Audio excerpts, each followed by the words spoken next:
A primeira coisa que lembro daquela noite foi o barulho abafado da mala deslizando pelo asfalto molhado. A chuva fina caía sem pressa, como se lamentasse comigo a perda recente que ainda ardia no peito. Eu estava ali, diante do ônibus iluminado apenas pelos faróis amarelados, tentando conter o tremor nas mãos. A viagem não era para fugir, mas para respirar. Só que eu ainda não sabia que respirar seria o menor dos meus desafios naquela madrugada. A rodoviária estava quase deserta, exceto por alguns passageiros sonolentos e um atendente mal-humorado com cara de quem já queria ir embora. Evitei os olhares curiosos e subi os degraus do ônibus como quem entra em um lugar sagrado. Escolhi um assento na janela, mais ao fundo, querendo me esconder do mundo. A paisagem urbana começava a sumir, dando lugar ao silêncio das estradas, enquanto eu lutava para não desabar ali mesmo, entre desconhecidos. O luto era um peso nos ombros, mas também uma desculpa para me afastar de tudo e todos. Desde o enterro eu não falava com quase ninguém.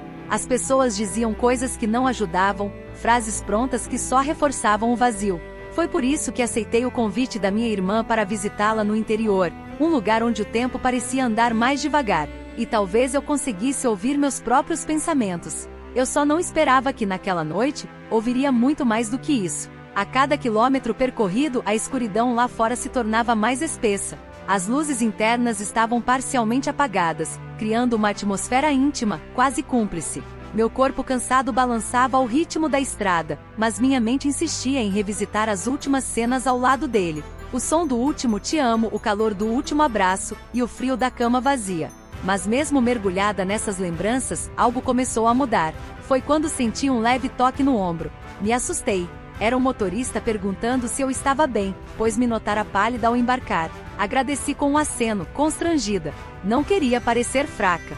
Não queria parecer nada. Apenas queria desaparecer por algumas horas. Fechei os olhos, tentando dormir, mas o zumbido constante do motor parecia sussurrar segredos que eu não conseguia ignorar. Alguns minutos depois, senti a presença de alguém se aproximando. A poltrona ao meu lado, que estava vazia, agora recebia um novo passageiro. Um homem alto, de casaco escuro e olhar contido, que se sentou sem dizer uma palavra. Por um momento, desejei que ele tivesse escolhido outro lugar, mas havia algo nele, uma energia estranha, quase magnética, que me fez estremecer. Mesmo sem trocar palavras, senti que aquele homem carregava algo. Um silêncio que pesava mais do que o meu. Ele me olhou brevemente e sorriu com os olhos, e aquele pequeno gesto, naquela noite fria e úmida, acendeu uma fagulha onde antes só havia cinzas. Eu ainda não sabia, mas aquela viagem, iniciada em nome da dor, estava prestes a tomar um rumo completamente inesperado. O som do motor preenchia o silêncio entre nós, mas a presença dele parecia ocupar mais espaço do que cabia naquela poltrona estreita. De relance percebi suas mãos, firmes calejadas, como as de alguém acostumado a trabalhar com esforço. Ele vestia um perfume discreto, quase imperceptível, mas que misturava notas de algo amadeirado com um toque fresco. Não era o tipo de homem que falava muito, e isso só aumentava o mistério que o cercava.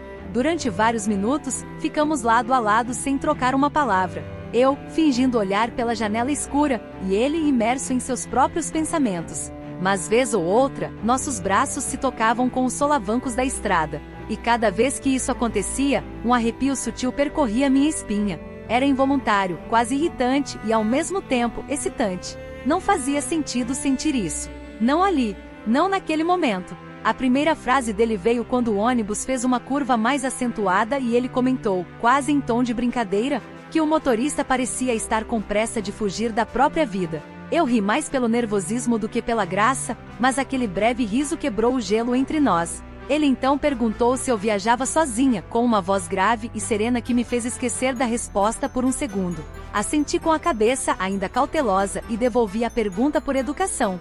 Também sozinho respondeu, sem entrar em detalhes. Mas no jeito como disse aquilo, havia um peso parecido com o meu, como se ele também estivesse fugindo de algo, ou de alguém.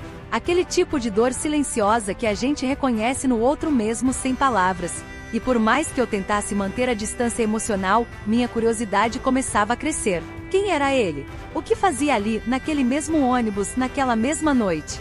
A conversa não foi longa, mas carregava uma tensão suave, que se insinuava entre uma frase e outra. Falamos sobre o tempo, sobre a estrada, sobre a escuridão que parecia maior naquela noite. Ele me olhava nos olhos enquanto falava sem pressa, com uma intensidade que me deixava sem ar. Não havia malícia em seu olhar, mas havia desejo contido, e eu senti, com um certo pavor, que o meu olhar refletia o mesmo. Tentei desviar o foco, me concentrar na paisagem que nada mostrava, mas meus olhos insistiam em voltar para ele. Era como se minha mente dissesse não, mas meu corpo dissesse fica. Havia algo naquela troca silenciosa que me fazia sentir viva de novo, mesmo envolta em tristeza. Era como se meu luto abrisse brechas por onde sentimentos esquecidos começavam a escorrer, sentimentos que eu julgava enterrados junto ao meu marido. Ele então comentou que as noites de estrada costumam revelar mais do que esconder. É como se os faróis mostrassem verdades que a gente esconde na luz do dia, disse. E eu não soube o que responder porque aquela frase me atingiu de um jeito estranho. Eu estava ali justamente para fugir de verdades, mas talvez estivesse prestes a encarar outras ainda mais inesperadas ou perigosas. O ônibus seguia em alta velocidade, cortando a madrugada como uma flecha sem destino. E ao meu lado aquele homem permanecia tranquilo, observador, com um leve sorriso nos lábios. Um sorriso que dizia mais do que qualquer palavra. E foi naquele instante, ao encostar a cabeça no vidro frio da janela, que eu senti, aquela não seria apenas uma viagem para superar o luto. Aquela seria uma viagem onde meu coração, meu corpo e meus segredos seriam colocados à prova. O relógio digital do ônibus marcava quase 2 da manhã quando percebi que os sussurros começavam a surgir. Não vinham da frente, onde o motorista concentrava-se na estrada, mas do fundo do veículo, onde alguns passageiros pareciam se comunicar com olhares e gestos sutis. Eram pessoas mais velhas, talvez acostumadas com aquela rota noturna, e havia algo inquietante na maneira como trocavam olhares entre si. Eu, desperta e atenta, comecei a observar tudo com mais cuidado. O homem ao meu lado também pareceu notar. Seu corpo se inclinou levemente para frente, como se quisesse escutar melhor, mas sem chamar atenção. Seus olhos varreram o corredor com discrição, e eu percebi um leve franzir de sobrancelhas, um gesto mínimo, mas que dizia muito. Ele sabia de algo. Ou no mínimo sentia o mesmo incômodo que eu. A atmosfera do ônibus mudava, aos poucos, como se algo estivesse prestes a acontecer. Em uma das últimas fileiras, uma senhora baixinha de cabelos presos e vestido floral, murmurou algo para o homem ao lado, que segurava um jornal antigo no colo. Eles não pareciam notar que estavam sendo observados. Quando o ônibus fez uma curva mais fechada, uma das malas escorregou do bagageiro superior e caiu com um estrondo. O susto foi geral, mas ninguém se levantou para ajudar. Nenhum comentário. Só silêncio. A mala aberta pelo impacto revelava roupas femininas comuns, mas entre elas pude ver o canto de um envelope grosso, amarelado pelo tempo. Antes que eu pudesse observar melhor, o senhor do jornal se levantou e, com uma agilidade surpreendente para a idade, recolheu tudo rapidamente, jogando a mala de volta ao compartimento. Nossos olhares se cruzaram por um instante. E naquele instante, senti um calafrio. Aquela expressão não era de um passageiro comum. Era de alguém que escondia algo. Meu companheiro de viagem se remexeu ao meu lado e comentou num tom baixo, quase sussurrado. Esse ônibus já teve histórias demais nessa estrada. Aquela frase me gelou. Questionei com o olhar, mas ele desviou, como quem disse mais do que devia. Minha mente começou a buscar explicações. Seria possível que aquele trajeto guardasse memórias não contadas? Lendas, mistérios, ou talvez coisas bem reais que as pessoas preferem esquecer. Minutos depois, o mesmo senhor do jornal se aproximou de nós para esticar as pernas, segundo ele. Mas percebi que seu olhar estava mais interessado em nós do que em alongamentos. Disse boa noite com um sorriso mecânico e se afastou lentamente, observando atentamente cada passo. Meu acompanhante então cochichou. Ele me reconheceu. E isso não é bom. Meu coração acelerou. Como assim reconheceu? Antes que eu pudesse perguntar mais, ele colocou o dedo indicador nos lábios, pedindo silêncio. Olhou pela janela e pareceu avaliar o trajeto. A chuva aumentava e o ônibus seguia veloz, como se tentasse fugir de algo que vinha atrás, ou correr em direção a algo ainda mais perigoso. Pela primeira vez, pensei em descer na próxima parada, mas algo em mim dizia que eu precisava continuar, não por teimosia, mas porque de alguma forma meu passado e meu futuro estavam conectados àquele momento. E foi então que percebi, aquela viagem não era apenas uma fuga do luto. Era a porta de entrada para um segredo muito maior, um segredo que talvez envolvesse o homem ao meu lado, o passado do meu marido. E uma verdade guardada nas sombras daquele corredor silencioso. O ônibus seguia firme pela estrada molhada, como se ignorasse o peso invisível que crescia dentro de mim. A cada curva, o balanço do veículo me fazia inclinar levemente em direção ao homem ao meu lado. Nossos ombros se tocavam com frequência, mas nem ele nem eu tentávamos nos afastar. Pelo contrário, era como se aquela proximidade silenciosa tivesse deixado de ser desconfortável para se tornar inevitável. A chuva do lado de fora aumentava, criando desenhos abstratos no vidro da janela. A iluminação tênue do corredor realçava os contornos do rosto dele, o maxilar firme, o olhar atento, e aquele leve vinco entre as sobrancelhas que surgia sempre que ele ficava pensativo. Havia algo no jeito dele que mexia comigo. Não era apenas atração. Era curiosidade, inquietação e, acima de tudo, uma sensação de familiaridade que eu não conseguia explicar. Foi em uma curva mais fechada com um ônibus em alta velocidade que nossos braços se tocaram de forma mais intensa. Minha cabeça escorregou um pouco para o lado e, sem perceber, encostei no ombro dele. Por um segundo, cogitei me afastar, mas ele não se moveu. Pelo contrário, virou levemente o rosto em minha direção e sussurrou algo que me arrepiou inteira. Você não precisa fugir de tudo, nem de si mesma. Fechei os olhos, tentando entender o que estava sentindo. Não fazia sentido me sentir assim tão pouco tempo depois do luto. Era como se estivesse traindo uma memória. Mas ao mesmo tempo, meu corpo reagia como se tivesse despertado de um sono profundo. Ele não fez nenhum movimento brusco, não tentou se aproximar além do necessário. Mas sua presença ali, quieta e disponível, dizia tudo o que as palavras não ousavam. Ficamos assim por alguns minutos. Eu, com a cabeça encostada em seu ombro, e ele, imóvel, como se soubesse exatamente o que eu precisava. Um gesto simples sem intenções, mas cheio de significado. A respiração dele era calma e quente, contrastando com o frio que vinha do vidro. Cada detalhe daquele instante parecia proposital, até mesmo o jeito como ele evitava me olhar, como se respeitasse os limites que eu mesma ainda não entendia. Mas algo dentro de mim começava a mudar. A dor que antes dominava todos os meus sentidos agora dividia espaço com um desejo novo. Não um desejo carnal, mas um impulso de me permitir sentir novamente. De ser tocada, mesmo que apenas emocionalmente por alguém que não conhecia meu passado, mas que de alguma forma parecia entender meu presente. Ele não precisava saber tudo sobre mim, bastava aquele silêncio cúmplice entre nós. A estrada seguia serpenteando entre morros e neblina, e o motorista não parecia disposto a desacelerar. Cada curva era uma dança entre equilíbrio e entrega.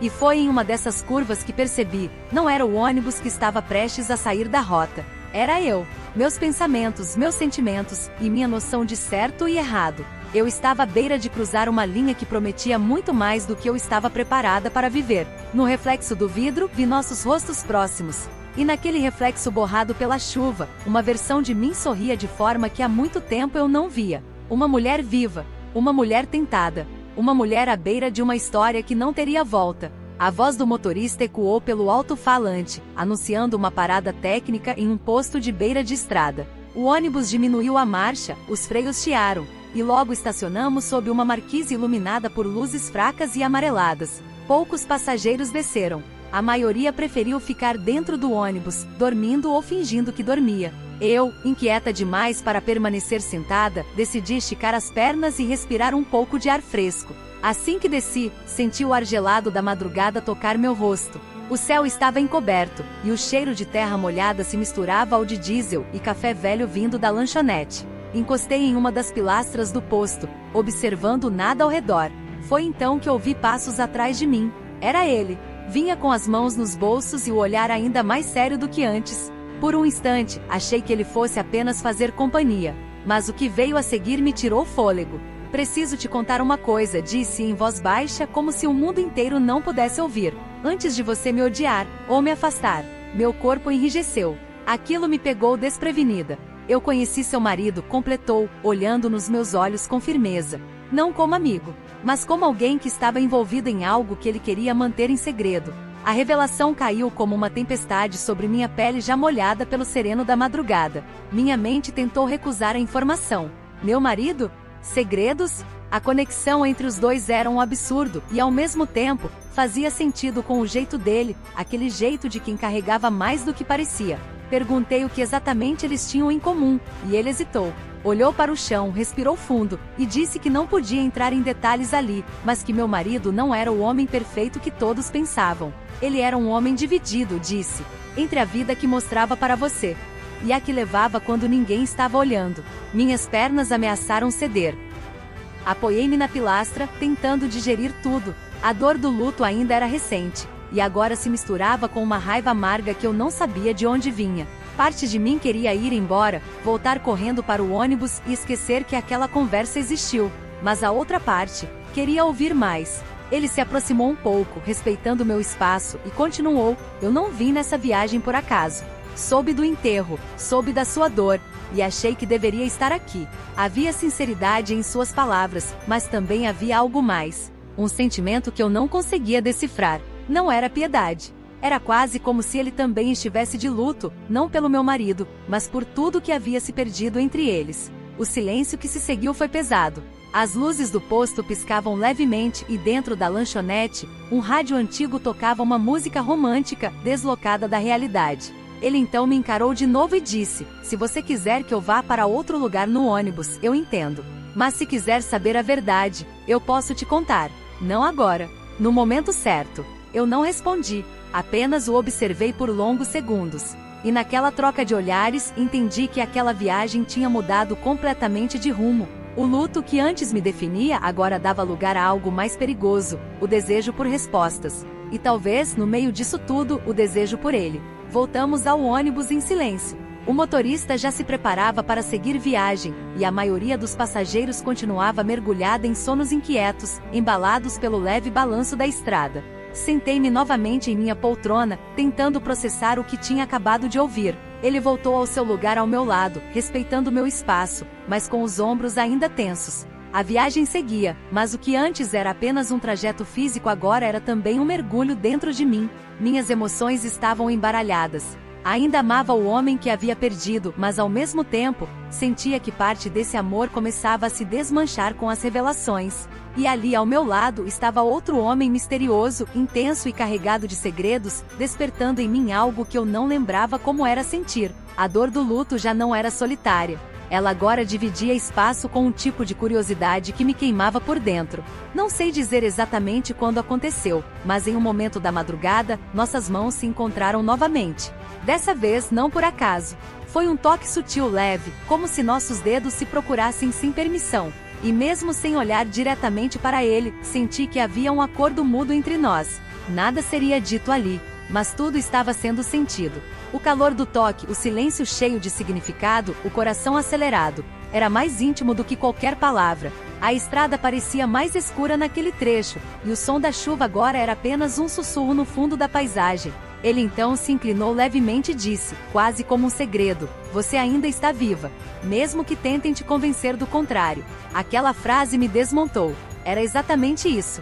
Eu estava viva. E talvez por isso meu corpo pedisse algo além do sofrimento. Algo que me lembrasse quem eu era antes da dor, antes da perda. Comecei a observá-lo com outros olhos. Não era só o homem bonito e reservado do início da viagem. Ele se tornava, aos poucos, uma presença reconfortante e provocante ao mesmo tempo. Uma combinação perigosa. Seu perfume parecia mais forte agora, ou talvez fosse minha percepção que havia mudado. O som grave da sua respiração próxima ao meu ouvido fazia meu peito vibrar. Eu queria resistir, mas uma parte de mim já não via sentido nisso. Havia algo de libertador naquela tensão. Como se, ao me permitir sentir novamente, eu estivesse resgatando uma parte de mim que havia sido enterrada junto com o caixão. Eu não queria me culpar. Não naquela noite. E embora não houvesse beijos nem promessas, tudo entre nós era uma troca de sensações intensas, viscerais, que só quem passou pela dor profunda consegue entender. Era como se a dor tivesse aberto espaço para o prazer de existir de novo. Deitei levemente a cabeça em seu ombro, desta vez sem hesitar. Ele não disse nada. Apenas se manteve ali firme e presente. E discretamente seus dedos deslizaram pelo meu braço, como quem desenha um caminho invisível até o coração. Era sutil, quase imperceptível para os outros. Mas para mim, era como se cada toque dissesse: você pode começar de novo. E não precisa pedir desculpas por isso. O ônibus seguia veloz, atravessando a madrugada como se nos levasse direto para uma vida que ainda não sabíamos como seria. E enquanto os outros dormiam, eu despertava. não por completo, mas o suficiente para perceber que mesmo entre mágoas e segredos, ainda havia espaço para algo novo, algo que poderia se transformar em prazer, ou em redenção. O céu começava a clarear bem devagar, com um tom cinzento que mal anunciava o amanhecer. Eu não havia dormido. A tensão entre mim e ele era tão palpável que se tornou impossível fechar os olhos. A estrada parecia interminável e o motorista, inquieto, acelerava mais do que o necessário, como se estivesse atrasado para algum destino que só ele conhecia. O silêncio dentro do ônibus era quebrado apenas pelo som constante da chuva e o rangido dos pneus sobre o asfalto molhado. Foi em uma dessas curvas, tão comuns ao longo da viagem, que tudo mudou. Uma freada brusca, um grito, o rangido metálico de algo solto e, em seguida, o impacto. O ônibus perdeu o controle por alguns segundos eternos. Os passageiros acordaram assustados, alguns gritando, outros apenas segurando os apoios com força. Eu fui jogada contra ele, que me envolveu num abraço instintivo para me proteger. O veículo saiu da pista e parou em um barranco raso, inclinado, mas sem capotar. O silêncio que se seguiu foi mais ensurdecedor do que o barulho do acidente. O motorista gritava instruções, pedindo calma. Alguns passageiros choravam, outros xingavam. Mas eu só conseguia sentir o coração disparado e a respiração dele ofegante, ainda bem perto de mim. "Você está bem?", perguntou, com a voz rouca. Assenti com a cabeça, sem conseguir falar. Mas logo algo chamou minha atenção no corredor, uma mala aberta, espalhada pelo chão, com conteúdo parcialmente revelado. E foi aí que tudo explodiu por dentro de mim. Entre as roupas amassadas e papéis soltos, vi um envelope familiar. Muito familiar. Meus olhos congelaram ao reconhecer a caligrafia no papel amarelado. Era a letra do meu marido. O mesmo traço curvo, meio apressado, mas inconfundível. Me levantei sem pensar e me aproximei da mala. Peguei o envelope com mãos trêmulas. Nele estava escrito meu nome. Apenas isso. Meu nome, num envelope dentro de uma mala que não era minha. Ele se aproximou atrás de mim, mas não disse nada. Apenas me observava. Abri o envelope com um misto de pavor e urgência. Dentro havia uma carta e algumas fotos. Ao ler as primeiras linhas, meu mundo girou. A carta era do meu marido, escrita semanas antes da morte dele. Não era uma despedida, mas uma confissão. Revelava segredos, mentiras e uma rede de relacionamentos que eu jamais imaginaria. Entre eles, o nome do homem que agora estava ao meu lado.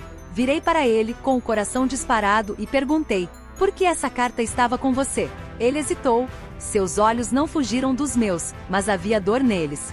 "Porque ele me deu. Pediu que eu entregasse a você. Mas só quando achasse que você estava pronta." As palavras me atravessaram como uma lâmina. "E você achou que essa noite era o momento certo?" Retruquei, sem esconder a indignação. "Eu não sabia que a mala ia se abrir", disse ele, quase em defesa. O motorista anunciava que o resgate já havia sido chamado. Mas tudo isso soava distante. O mundo ao redor parecia mudo diante daquela revelação. Segurei as fotos nas mãos. Eram provas. Fragmentos de uma vida dupla que meu marido havia levado, talvez por medo, talvez por covardia. E ali estava ele, o homem com quem agora eu dividia uma tensão intensa, envolvido em tudo isso. Não por acaso, mas por escolha. Mas o que me deixava ainda mais confusa era que, mesmo sabendo de tudo, mesmo com a raiva, o medo e a decepção, eu ainda queria ouvir mais. Ainda queria entender. Ainda queria, ele. O sol começava a rasgar as nuvens quando o resgate chegou. Ambulâncias, policiais e a equipe da empresa de ônibus se espalharam rapidamente pelo local, verificando os passageiros, conferindo nomes, recolhendo bagagens. Mas eu, ainda sentada no chão úmido, com os joelhos dobrados e a carta em mãos, não conseguia reagir. Ele permaneceu perto de mim, respeitando o meu silêncio. O mundo se movia ao redor, mas entre nós dois havia apenas o peso do que precisava ser dito. Levantei lentamente e o encarei. "Você sabia tudo isso o tempo todo?" Perguntei, com voz baixa, mas firme. Ele assentiu. "Sabia, mas não sabia como te contar. E depois que te vi naquele ônibus, tão frágil, tão sozinha, não consegui entregar a carta. Quis te proteger um pouco mais. Aquilo doeu. Parte de mim queria gritar, acusá-lo de me manipular, de se aproximar por conveniência. Mas outra parte, mais quieta e difícil de ignorar, entendia. Talvez eu também não quisesse saber antes da hora." Fomos orientados a subir em uma van que nos levaria até a próxima cidade. Durante o trajeto não trocamos palavras, mas nossos corpos continuavam próximos, quase como se um ainda servisse de apoio ao outro. A confusão dentro de mim era tão grande quanto o desejo mal resolvido que continuava ali latejando misturado à mágoa. Ele não era inocente, mas também não era o vilão. Meu marido, sim, tinha escolhido viver entre duas verdades. E agora cabia a mim decidir o que fazer com isso. Chegamos a um pequeno hotel onde todos os passageiros receberiam abrigo até o transporte seguinte. Entrei no quarto sozinha, sentei na beira da cama e fiquei ali, encarando a carta. Reli cada linha, tentando encontrar em meio às palavras um pedido de desculpa. Não havia. Havia apenas arrependimento velado e uma admissão de covardia. Pela primeira vez, chorei não pela morte em si, mas pela mentira. Pela vida que ele escondeu de mim. E pelo amor que, mesmo manchado, eu ainda sentia. Horas depois, bateram à porta. Era ele. Não insistiu em entrar, apenas me entregou uma pequena caixa de madeira. Ele também queria que você ficasse com isso, disse. Dentro havia fotos antigas, algumas minhas, outras dele, e algumas, dos dois juntos. Era uma amizade antiga, mais longa do que eu imaginava. E talvez mais intensa também. Entendi então que eles tinham dividido algo profundo. Algo que nunca me foi contado. E que talvez nunca fosse mesmo para ser. Eu não vim buscar perdão, disse ele com a voz firme. Vim porque achei que você merecia saber. E porque, mesmo sem querer, você me tocou de um jeito que há tempos ninguém tocava. Não respondi. Apenas o olhei com aquele misto de dor e desejo que se formava dentro de mim como uma tempestade prestes a desabar. Ele virou-se para ir embora. Mas antes que atravessasse a porta, eu disse: se você não tivesse se aproximado, eu teria continuado vivendo uma mentira. Ele parou, mas não voltou. E eu também não pedi que ficasse. Naquele momento, entendi que o fim de um amor não precisa ser o fim de tudo. Às vezes, ele é o começo de uma verdade. E quem sabe, de um recomeço. Talvez não com ele. Talvez não agora. Mas comigo mesma. E isso, depois de tanto tempo, era o que eu mais precisava.